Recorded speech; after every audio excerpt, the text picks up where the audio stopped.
What's going on, guys? Vista here, and today I wanted to break down the M416 for you. Now, here I am. I'm on the test range. If you guys haven't had a chance to get on here yet and check it out, I highly recommend that you do. It's a great place to kind of test out your gun.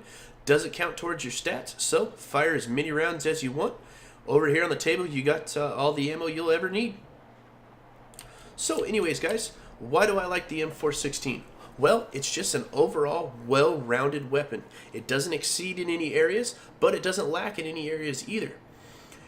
And you have a ton of options with your accessories to really kind of tailor it to the type of gameplay style that you want.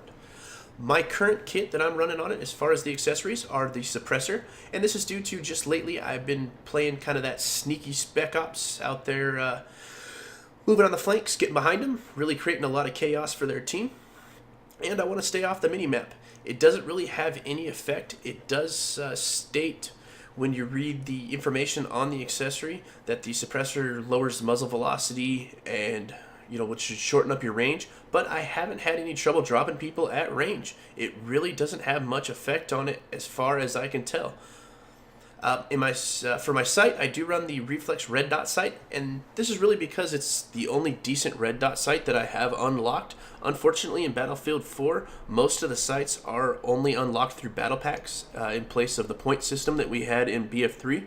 And with the battle packs, it's just kind of luck of the draw. I'd love to have a coyote scope or coyote sight strapped to this weapon right now, but unfortunately, I haven't been able to grab that in a battle pack yet. In the next accessory slot, I am using the 2x magnifier, and what that allows me to do is increase the versatility of this weapon. I can click T, and now I'm set up. I can take out those targets at a longer range. Great. When I get up close, flip it back. Now I just got my red dot sight to work on these close targets. Awesome versatility to it. And in the last slot, I do have the stubby grip. I like the stubby grip just because of the stats performance, the increase that it does. It gives you 25% increase to your ADS accuracy, which, if you haven't noticed in Battlefield 4, hip fire seems to be almost a last resort, and you better be in really close. The spread on it is just way too much. If I hammer down right here, just look at the spread on that versus the ADS. It's a heck of a lot better. So really, I'm geared towards using my ADS almost at all times. So why don't we go ahead and jump in. I'll break into the stats. I'll try and make it quick on that, but I want to show you how these different accessories affect this weapon. Okay, guys, so here we are taking a look at the stats from the M416. These are courtesy of Simpic.com. If you haven't gotten over there, check it out. It will show you all your stats for your favorite weapons and accessories. Basically, this chart here is showing how the different barrel attachments will affect the stats for this weapon. Starting with the left column is the naked gun with no accessories. Moving to our right, we have the suppressor, then the heavy barrel, then the muzzle brake, and the compensator. Basically, how you read this chart is red is going to be your worst stat, light green will be kind of on par with each other, and the very bright green will be your best stat. So let's go over the basics of this gun. We got a 750 rate of fire. The magazine size is 31, muzzle velocity being 600. And reload time of 2.4 with an empty mag and 1.85 with a partial mag. Pretty decent reload. Overall, those stats are pretty decent. Not the fastest gun, not the slowest gun. Probably one of the faster reloads, which is always a plus and something I look for in the weapon. But moving on to recoil. Looks like everything's pretty status quo, with the exception of the heavy barrel, which will increase your vertical recoil. And it looks like our best option is going to be the muzzle brake for vertical recoil. And if you're struggling with side-to-side recoil, the compensator is going to be your best friend. Moving on to bullet spread.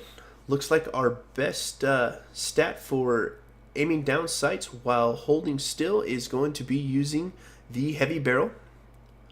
And for side to side, it's kind of a toss-up between the heavy barrel, muzzle brake, and compensator while hip firing, of course.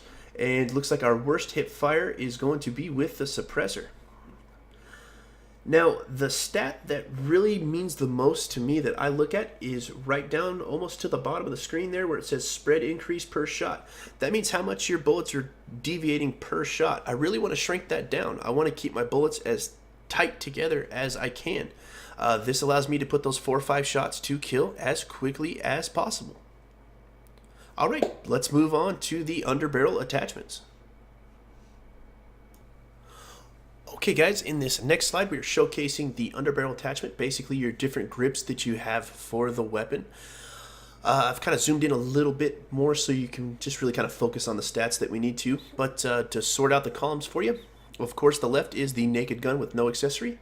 The next column will be the ergo grip and vertical grip. They share the same stats. The next column is the angled grip and the folding foregrip. And the final third column will be the potato and the stubby grip. So if we move down to recoil, we can see that there's not much difference in recoil management for these except for with the initial recoil. Everything is the same with the exception of the folding grip and the angled foregrip, which does cut down on that first shot recoil. Now, the next stat improvement we see is with the second column, which is the ergo grip and the vertical grip, which helps your ADS accuracy while moving. It shrinks down that spread, and it also helps out with hip fire while moving. So, other than that, the stats remain kind of the same, but it does seem to help.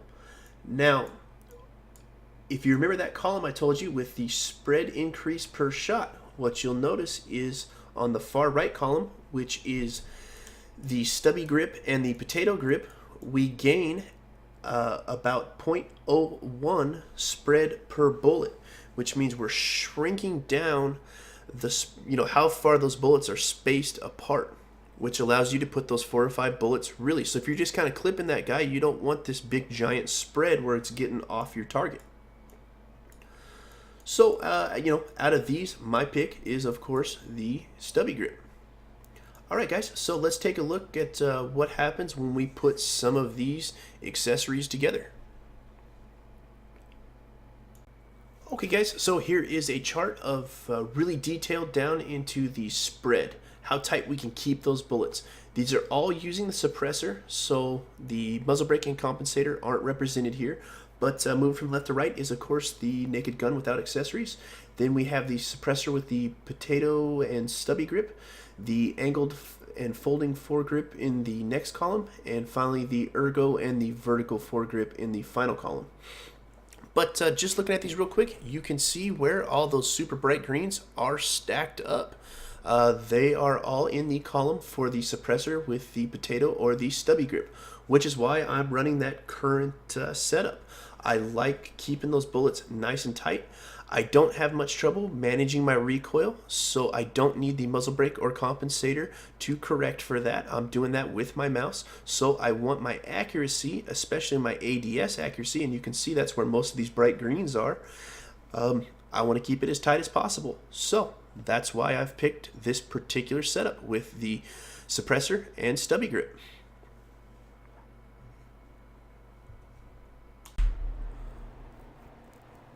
Okay guys, as we discussed, looking over those stats there, you can kind of start to see why I picked out the kit that I did.